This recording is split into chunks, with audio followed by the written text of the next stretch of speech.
내가 빨리 퇴원 못하면 하나님이 답답하실걸요. 그러니 하나님 나에게 건강 주셔야만 합니다. 내가 잘 먹고 잘 살기가 위해서가 아니라 무엇을 위해서? 하나님의 하나님 되심이 나타나기 위해서요. 사례가 이뻐서 죽임을 당하면 어떻습니까? 그래봐야 누가 골치 아파요? 하나님이 골치 아프시겠죠. 왜? 또 한 놈 택해야 되는데. 왜 그런 믿음이 없습니까? 사업이 망해봐야 누구 손해고? 이런 그렇게 신앙생활에서 되겠어요? 누구 손해고? 하나님 손해고. 내가 병들어서 주의 일 못해봐야 누가 답답하고? 하나님 답답하고. 젊고 건강할 때 이렇게 사역해야 하나님이 건강 주실 거 아닙니까? 맨날 뺀질거리고 맨날 지일 바쁘다 그러고 우리 가정이 최고라고 그러는데 누가 어떤 미친 하나님이 그 사람에게 신앙의 패턴을 바꾸셔야 돼요. 그러니 매일 아프죠. 왜? 아파서 골골거려봐야 하나님이 손해날 거 없거든요. 너 평생 너 위해서 사는데 뭘? 네 새끼 네 가정 위해서 사는데 너 아파봐야 나한테 손해날 거 아무것도 없어.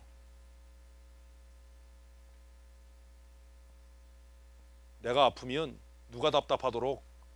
하나님께서 답답하시도록.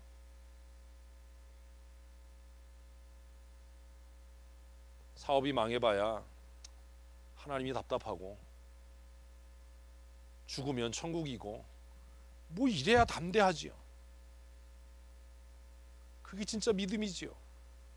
그게 예수는 나의 힘이오지요. 무슨 신앙생활을 그렇게 합니까?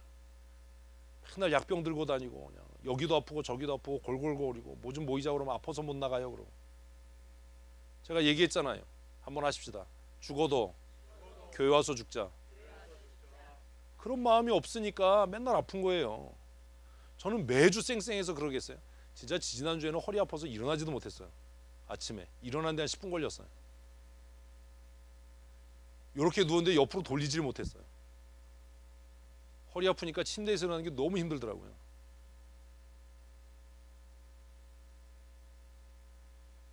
한 가지 분명한 게 있잖아요. 죽어도 어디 가서 죽는다? 교회 가서 죽는다. 강단 위에서 죽는다. 그날 쌩쌩했잖아요. 예배 끝나고 집에 가서요 또 아팠지요. 신앙의 패턴을 바꾸셔야 됩니다. 올해 이제 바꾸셔야 돼요. 내가 실패하면 하나님이 손해입니다. 바울이 그렇게 살았어요. 사도들이 그렇게 살았어요. 하나님 죽이시면 여기서 죽지요. 그러나 하나님이 답답하실 거리요. 하나님이 손해실 거리요. 아브라함에게 없었던 게 그거예요. 우리는 그걸 똥배짱이라고 부릅니다. 신앙의 깡다구. 뭐 좀 이런 게 있어야죠. 전 그렇게 생각해요. 우리 교회가 예배당 건축하다가 부도 나면 누가 손해예요? 그래서 전 걱정 안 해요. 요즘에 목사님들 만나면 다 그래요. 얼마나 힘드냐, 얼마나 걱정하냐. 너무 미안하게. 나 밥 잘 먹고 잘 살아. 왜 그래? 예배당 지으면 힘들어야 돼? 신년 아래에 하는데 우리 교회 사모님이 그러더라고요. 예배당을 거기서 고기 옮기는데도 지지고 볶고 그냥 막 속상하고 너무 힘든데 목사님 얼마나 힘드시냐고. 그 제가 그랬어요. 힘들어야 되나? 지금쯤에 힘들어야 되나? 나 왜 안 힘들지? 저는 그런 믿음이 있어요. 우리 교회가 잘 안 되면, 우리 교회가 힘들어지면 성경대로 할 교회는 이제 없습니다. 왜요? 다들 그렇게 생각하잖아요. 성도 교회는 힘들어도 성경대로 해. 그러니 그런 기도합니다. 하나님, 예배당 짓다가 어려워지면 누가 손해입니다? 하나님 손해입니다. 알아서 하십시오.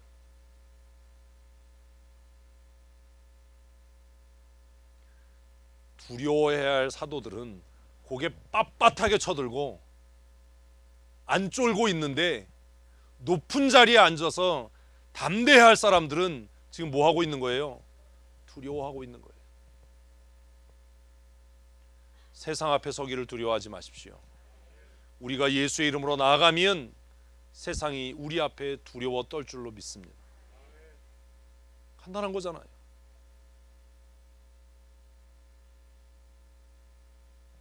사내들인 공회원들은 사도들이 하는 일이 자신들을 비난하는 일로 보였어요.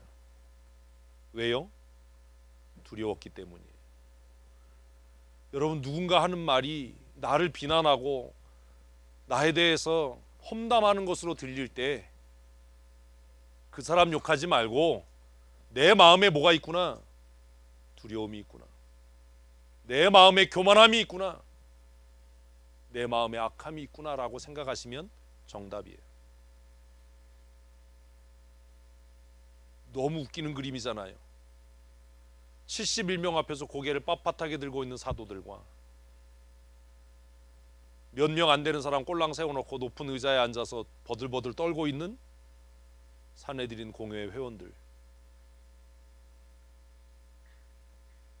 성도의 모습이 이러해야 하지 않을까 하는 생각을 합니다. 하나님께서 우리에게 이미 은혜 주신 줄로 믿습니다.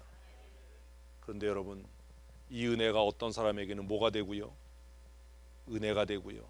어떤 사람엔 은혜가 되지 못합니다. 은혜가 은혜 되지 못하게 하는 게 뭐지요? 두려움이에요. 은혜를 누리십시오. 은혜는 누리는 겁니다. 깊은 물은 준비된 사람에게는 자유함입니다.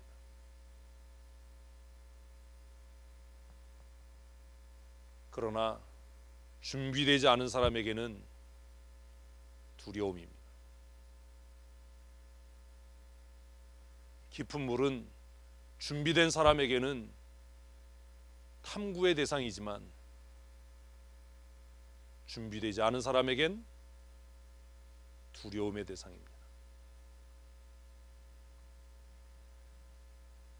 수영할 줄 아는 사람들에게 더 쉽게 얘기하면 그런 거잖아요. 수준을 낮춰서 또 설명해야죠. 수영을 잘하는 사람에게는 깊은 물이 뭐예요? 자유함이에요. 탐구의 대상이에요. 수영 못하는 사람에게 깊은 물은 뭐예요? 죽음이에요. 다리만 안다면 막 오두방정을 떨어 그냥. 발만 안다면 그냥 그냥.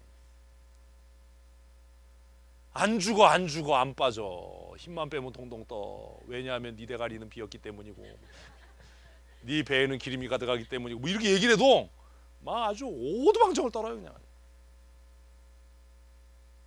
신앙생활도 그런 것 아닙니까? 믿음이 있는 사람들, 하나님을 신뢰하는 사람들에게 은혜는 우리를 자유롭게 하는 거예요. 믿으시면 아멘. 그러나 하나님을 신뢰하지 못하고 믿음이 없는 자들에게 하나님이 주신 은혜는 두려움인 거예요. 이거 언제 하나님이 뺏어가시나? 이 은혜가 거치면 나는 어떻게 사나? 이 은혜를 놓치면 어떻게 하나? 어떻게 사시길 원하십니까? 찬송에도 뭐라고요? 언덕을 떠나서 창파에 배 띄워. 그 다음 뭐예요? 내 주 예수 은혜의 바다로 어떻게 하라고요? 네 마음껏 저어가래요. 마이크가 갑자기 은혜를 받았어. 네 마음껏 저어가라. 그런 성도들 되십시오. 은혜가 은혜되게 하지 못하는 것은 내 마음속에 있는 염려와 근심과 의심인 두려움입니다. 2020년 하나님이 주신 은혜를 풍성히 은혜되게 누리는 성도들 되십시다. 사도들은 왜 안 떨었죠? 사도들은 어떻게 하나님이 주신 은혜를 은혜되게 살았지요? 기준이 달라서 그래요. 기준이.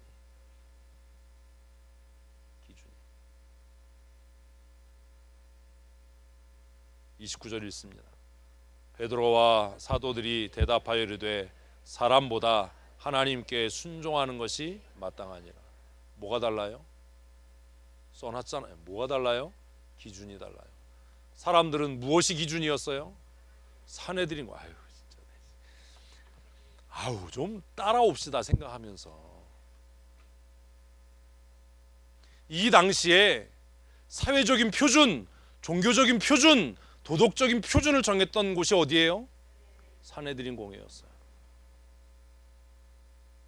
좀 생각 좀 하고 따라오세요. 다리 아프니까 빨리 끝내고 싶으니까. 그런데 사도들에게는 다른 표준이 있었어요.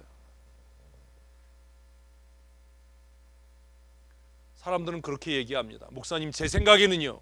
그럼 저는 그렇게 얘기합니다. 그건 네 생각이야. 그냥 네 생각이야. 거기까지야. 네가 네 입으로 얘기했잖아. 뭐라고요? 내 생각에는. 나는 너의 생각에 관심이 없어. 나하고 소통하고 얘기하려면 앞으로는 내 생각에는요 이런 소리 하지 말고 뭐라고요? 성경은, 하나님의 말씀은, 하나님의 뜻은. 아무도 아멘을 안 해. 이 젠장. 아유 진짜 그냥. 어느 타이밍에 해야 될지 몰라서 배를 부저를 달아내는 게 빨간 불 들어오면 아멘, 파란 불 들어오면 할렐루야 이렇게 그냥 아주. 뭘 좀 재직들이 모여서 얘기하고 당위원들이 모여서 얘기하면 다른 교회는, 사회는, 세상은, 공무원들은 이런 소리 집어치고 뭐라고요? 성경은, 하나님의 말씀은, 하나님의 교회는 뭐 좀 이래야 되잖아요. 공무원들은 이런 기준으로, 사회는 이런 기준으로, 세상은 이런 기준. 교회가 세상이냐? 목사가 공무원이냐? 당신이 교회 나와서 공무원 놀이 하고 있냐? 왜 교회가 싸워요? 자기 기준으로 보거든요.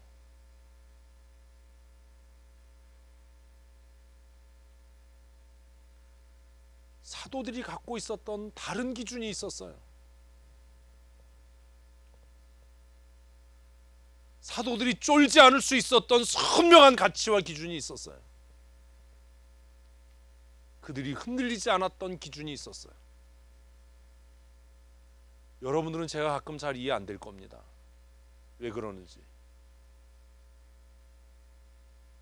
왜냐하면 저는 여러분과 좀 다른 기준을 갖고 있거든요. 저는 공부 잘해야 성공한다라고 하는 기준을 갖고 있지 않습니다. 좋은 대학, 명문대학 가야 출세한다라는 기준을 갖고 있지 않습니다. 대학 안 가도 됩니다. 중학교, 고등학교 별로 중요하지 않습니다. 그것보다 더 중요한 건 뭐예요? 하나님의 약속이에요. 그게 다른 거예요. 이 당시에 이스라엘 사람들의 삶의 기준은 누가 정하는? 산헤드린 공회가 정하는 거였어요. 하루에 5번 기도해야 된다. 금식할 땐 이렇게 해야 된다. 그런데 예수님께서 오셔서 산헤드린 공회와 유대인들의 전통을 박살내신 거예요.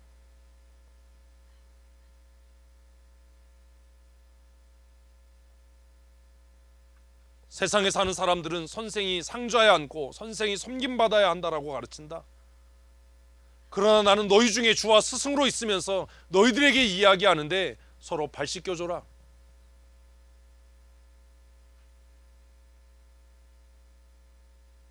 여러분은 어떤 기준을 갖고 사십니까? 사도들이 산헤드린 공회에 그 71명의 의원들 앞에서 당당할 수 있었던 이유, 예수의 이름을 전하지 말아라라고 위협받으면서도 굴하지 않을 수 있었던 이유, 비난 앞에서, 사람들의 손가락질 앞에서 담대할 수 있었던 이유는 그들만의 새로운 가치 기준이 있었기 때문이에요.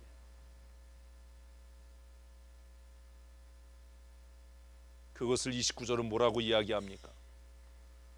사람보다 하나님께 순종하는 것이 마땅하다. 믿으시면 아멘. 여러분, 이거 이렇게 사는 거 쉽지 않습니다. 지금 교회도 이렇게 하지 않습니다. 제가 여러 번 말씀드렸잖아요. 제가 이 얘기했다가 욕 직사게 먹었거든요. 성도들이 다 옳다고 해도 목사가 기도해보고 아니면 아닌 거다 이 얘기했다가 독재를 하네, 무슨 뭐 황제처럼 하네. 보편적이고 일반적일 때는 다수결이 맞습니다. 그러나 다수의 결정이 하나님의 뜻과 위배된다면 그건 옳지 않습니다. 독재하려고 그러는 거 아닙니다. 전횡을 저지르려고 그러는 거 아닙니다.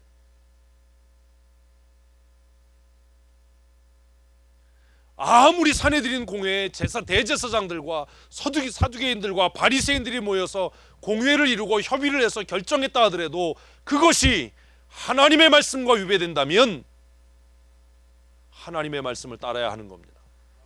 그래서 사도들은 당당했던 겁니다. 교회의 전통, 관습, 그따위 것이 중요하지 않습니다. 전혀 가치가 없다는 얘기가 아닙니다. 교회의 전통이나 관습이 무엇과 대치될 때, 하나님의 뜻과 대치될 때 우리는 과감하게 선택하고 결단해야 하는 겁니다. 개혁주의 신앙이 뭡니까? 과거에 머물러 있는 겁니까? 미래를 향해 나아가는 겁니까? 과거의 전통과 관습 우리가 이렇게 해왔는데요 라고 이야기하는 겁니까? 하나님의 말씀은 뭐라고 이야기하는데요 라고 이야기하는 겁니까? 제가 우리 교회 와서 제일 많이 들은 소리가 그겁니다. 목사님, 우리 옛날에 그렇게 안 했어요. 과거에 그렇게 안 했어요. 그래서 제가 물었어요. 그러면 그 옛날에, 그 과거에 우리 교회가 성경대로 했습니까? 그게 성경의 가르침대로입니까? 월화수 3일 동안 사역자 세미나를 했습니다. 가장 기본적인 것, 교회가 뭐냐? 교회가 뭔지도 모르는데 어떻게 교회를 교회되게 하겠다는 거냐? 내가 생각하는 교회, 우리가 생각하는 교회와 성경이 말하는 교회가 다르다면 우리가 생각하고 우리가 이루고자 하는 교회는 망해야 합니다. 그러나 우리가 이루고 우리가 꿈꾸는 교회가 성경이 말하는 교회의 모델이라면 하나님께서 승리케 하실 줄로 믿습니다. 그래서 교회가 뭔지 알아야 되는 거예요. 우리가 과거에 잘못했던 것들을 잘못했다라고 시인해야 되는 거예요. 아직도 그게 불편하다면 사내들인 공회의 이 지옥갈 71명과 뭐가 다릅니까? 사내들인 공회원들은 뭐가 불편했던 겁니까? 자신들의 과거요. 자신들이 하나님의 말씀에 무지했던 거요. 지금도 우리 그러잖아요. 과거에 우리의 잘못을 이야기하면 목사님 왜 과거 얘기 들추어냅니까? 왜 우리를 부끄럽게 만들려고 그럽니까? 우리를 왜 수치스럽게 만들려고 합니까? 지금 본문 말씀하고 똑같지 않습니까? 부끄럽게 만들고 수치스럽게 만들려고 하는 게 아니라 무엇대로 살자? 말씀 따라 살자. 회개하고 돌이켜서 은혜가 은혜되게 하자. 하나님은 우리의 실수를 통해서라도 역사하시니까 그 얘기 아닙니까? 하나님은 사내들인 공회의 잘못된 결정, 대제사장들의 교만과 오만함과 불순종을 통해서도 은혜가 은혜되게 하시는 분입니다. 믿으십니까? 아멘. 그러니 이제는 우리가 그 은혜를 은혜로 받으면 되는 겁니다. 왜 우리를 불편하게 하냐? 왜 우리를 욕먹이려고 하냐라고 이야기할 게 아니라 우리가 잘못했습니다. 우리가 무지했습니다. 우리가 범죄했습니다라고 회개하면 은혜가 은혜되는 것 아닙니까? 아직도 불편한 거예요. 은혜가 은혜되게 하지 못하는 게 뭡니까? 우리에게 은혜가 은혜되게 하지 못하는 게 뭡니까? 그게 교만 아닙니까? 인본적인 태도 아닙니까? 믿음이 없는데 믿음 있는 척 하려고 하는 그 허영 아닙니까? 이제 하나님의 은혜가 은혜되도록 살아가십시다. 그러려면 사람들의 기준, 사람들의 가치, 사람들의 이목, 사람들의 정죄와 판단에 의해서가 아니라 하나님의 약속과 말씀을 따라 움직이는 믿음의 사람들이 되십시오. 사람에게 순종하는 것보다 하나님께 순종하는 것이 성도들에게는 마땅한 일이기 때문입니다.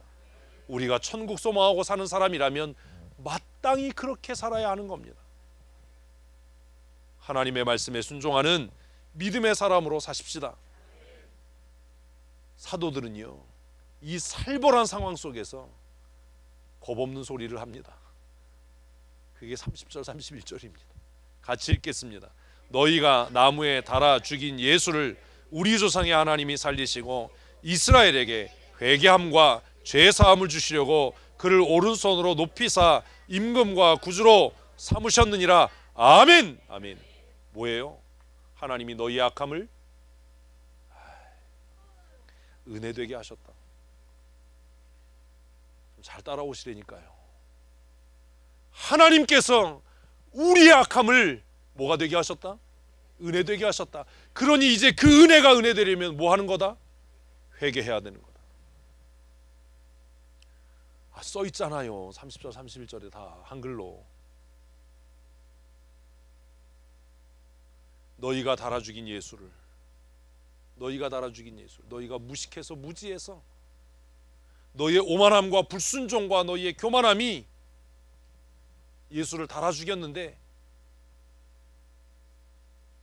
너희가 잡아 죽인 그 예수를 하나님이 무엇 되게 하셨다? 은혜 되게 하셨다. 그러니 이제 하나님의 그 은혜가 은혜되도록 너희가 뭐 해야 한다? 회개해야 한다. 너희를 책망하려고 하는 게 아니라, 너희를 부끄럽게 하려고 이 얘기하는 게 아니다. 진짜 바보 같은 사람들은 나를 부끄럽게 하려고 그랬다고, 나를 욕보이려고 그랬다고, 나를 수치스럽게, 목사님 그렇게 얘기하면 내가 권사로 집사로 장로로 어떻게 얼굴 들고 사역하냐고 개똥 같은 소리 하는 거예요. 우리가 얼굴 못 드는 게 중요합니까? 하나님의 은혜가 은혜 안 되는 게 중요합니까? 뭐가 도대체 중요합니까? 우리가 우리의 죄를 인정하고 고백할 때 하나님의 은혜가 은혜될 줄로 믿습니다.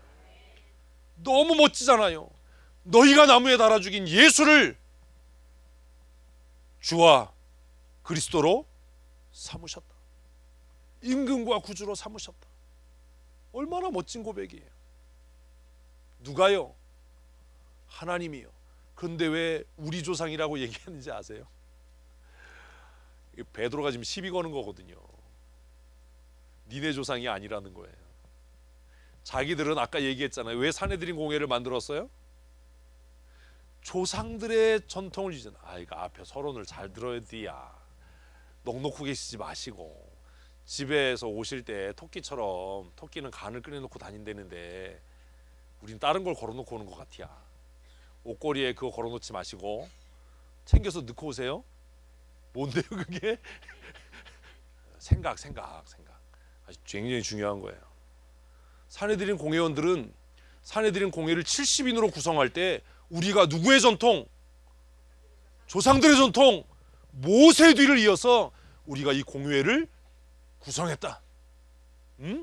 우리가 조상들의 계보를 잇는 거룩한 하나님의 사람들이다, 아브라함의 자손들이다 라고 얘기했는데, 한 방에 베드로는 뭐라고요? 니네 조상 아니야. 니네 조상 아니야. 진짜 그분들이 니네 조상이라면 예수를 못 박지 않았겠지. 도발하는 거예요. 그래서 뭐라고요? 우리 조상의 하나님이 살리시고. 제가 설교를 준비하면서 간땡이가 부어서 배 밖으로 나왔구나, 죽으려고 아주 기를 쓰는구나, 아우 담대하다, 어떻게 이런 담대함이 있을까.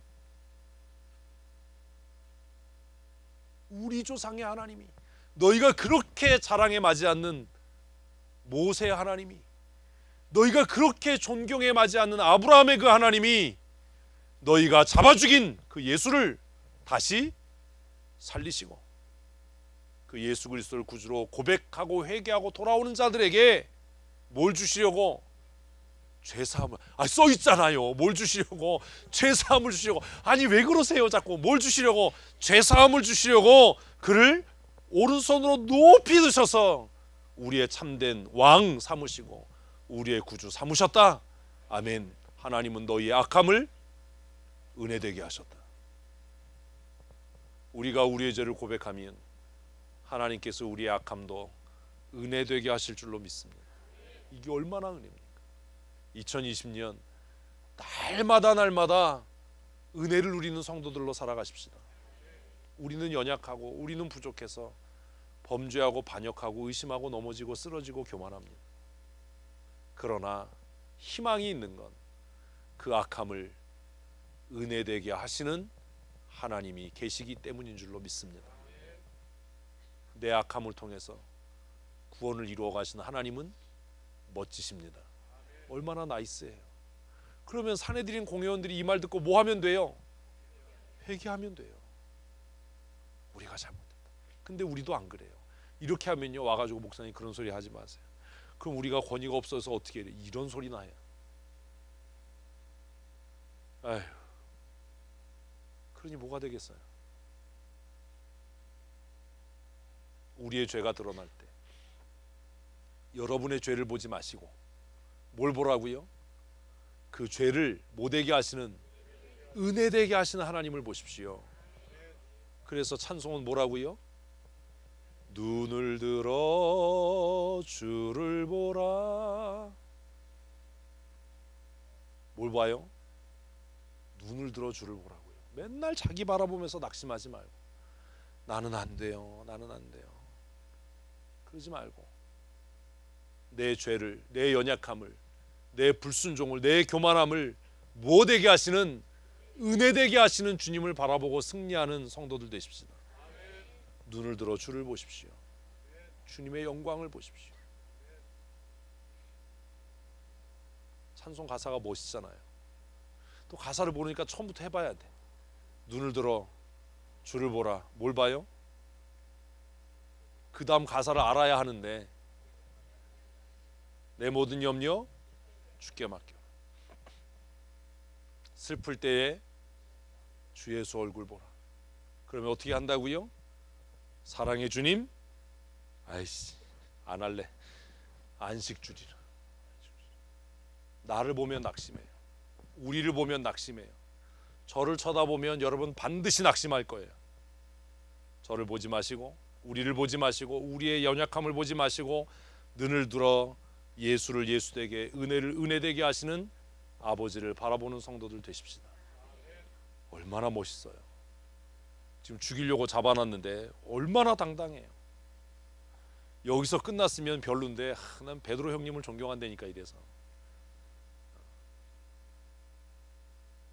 베드로 형님이 그 뒤에 말이 너무 멋있어요. 사랑하는 성도 여러분, 오직 하나님의 은혜로 사십시다. 뭘로 살자고요? 하나님의 은혜. 2020년은 뭘로 살아요? 오직은 어디다 갖다 팔아먹고 또, 아니 참 우리는 아이 진짜 하나님의 은혜 이러면 다른 것도 있는데 하나님의 은혜 이럴 수 있잖아요. 2020년은 어떻게 산다고요? 오직 하나님의 은혜로. 아멘. 은혜로 뭐 하자고? 살자고. 오늘 교회 가서 좋은 거 들었어? 오직 하나님의 은혜로래. 그러지 마시고, 하나님께서 사도들에게 주신 직분, 우리에게 주신 직분이 뭡니까? 32절입니다. 이래서 제가 베드로 형님을 존경한다고요. 시작. 우리는 이 일의 증인이요. 우리는 이 일의 증인이요. 한번 하십시다. 시작. 나를 넣어서 시작. 우리는 이 일의 증인으로 부르심을 받았어요. 그래서 베드로 형님이 멋있는 거예요. 내가 이 일의 증인으로 부름받았는데 니네가 협박한다고 내가 어떻게 잠잠히 할 수 있냐? 하나님께서 이 일의 증인 삼으시기 위해서 나를 사도로, 성도로 부르셨는데 내가 어떻게 입 다물고 있을 수 있겠냐?